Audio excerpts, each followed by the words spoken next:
While we say a happy National Farmers Day to every grower in America, God bless you. We need you so much. Let's check in with a farmer known for his overalls and bow tie. He never goes without them. That is Farmer Lee Jones joining us with the state of the family farm and how we can all support this important industry. And it sure is.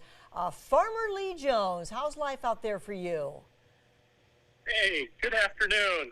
Thanks for having us on. Oh, you're so welcome. I see you're by your book there, The Chef's Garden.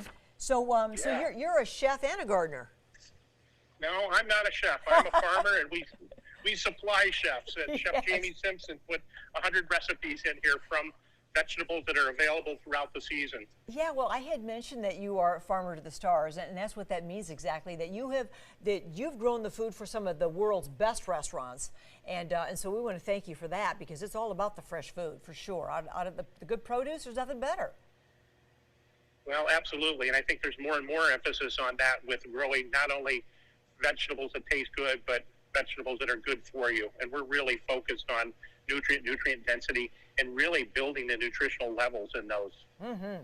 Well, as we look at video of your beautiful farm, you know, here we're living in farm country in Illinois and Iowa, and what you grow out there is what exactly, Lee? What are your crops out there in Ohio? Oh gosh, we grow about 7,000 different products, but I'm really excited about the vegetables that are in season right now. We really thrive on seasonal sensitivity and going with the flow. We love the spinach this time of year. It's absolutely beautiful, full of body and color, and the arrowhead cabbages and the winter vegetables, the carrots and the beets and the turnips and the fennel and the kales. And it's really exciting. The Brussels sprouts are really coming on, and the cauliflowers, and really seasonally sensitive vegetables. And we just focus on what's in season today. Mm-hmm.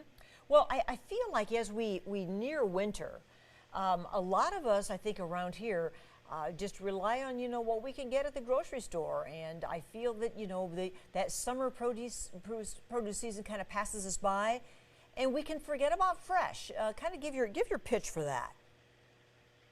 Well, you know, certainly those grocery stores are important for us, but I think that working with small family farms in your area and beyond, we actually, during COVID, launched a nationwide home delivery where folks could get vegetables right from our farm. We pick them and ship them out direct. But working and supporting those small family farms that are really focused on regenerative agriculture, I think is important. We're celebrating National Farmers Day, but we celebrate all those consumers that are supporting the small family farms around America. It's really changed over the decades, right? What would you say is the biggest change you've seen even just recently, Lee? Well, you know, I think that monoculture continues to get bigger, but we kind of are in a different group. We've actually kind of worked almost the opposite way. We have a saying that the only thing we're trying to do is get as good as the growers were 100 years ago. A lot of collaborations. We're working to rebuild the soils through plants rather than chemical and synthetic fertilizers and seeing amazing results. One of the things we're most excited about, I'm going to pull this in, but this is actually corn cobs. And our neighbor actually, this is a waste product from them. And we're seeing more collaborations with other farmers. We're using those corn cobs to heat greenhouses. It reduces our dependency on fossil fuels, and it's a way to be able to use a waste product, help our neighboring farmer get a few more dollars for his crops, and for us to be able to heat without those fossil fuels. Well, isn't that needed? More than ever, right? For sure. And I know you encourage all of us to do more growing at home, and we can even do that indoors in the winter. Talk about that. Yeah, absolutely. I think that you can grow microgreens and things even inside during the winter time.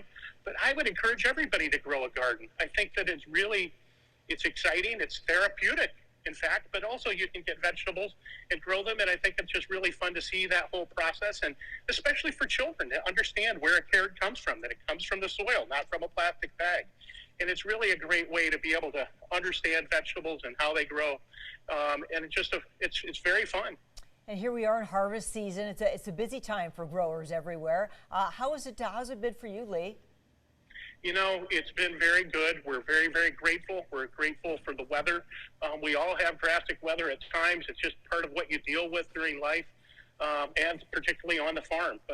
You know, in regenerative farming, we think about not only rebuilding the soil and leaving the soil in better condition for future generations, but growing our next generation of farmers, and that's really important to us. But also really considering the environment and what we do that affects the environment either positively or negatively. So those are really things that we focus on here on the farm. Well, hats off to all the farmers, you included, Lee, with your bow tie and your overalls. We're putting up your info now, chefs.garden.com. And if you go there, you can find out the better veggies for a healthier you, all these kinds of recipes, your books as well, all the collaborations with chefs. And we really appreciate all that you've brought, Lee, in promoting what farmers do and giving it kind of your own special touch. So thanks for that.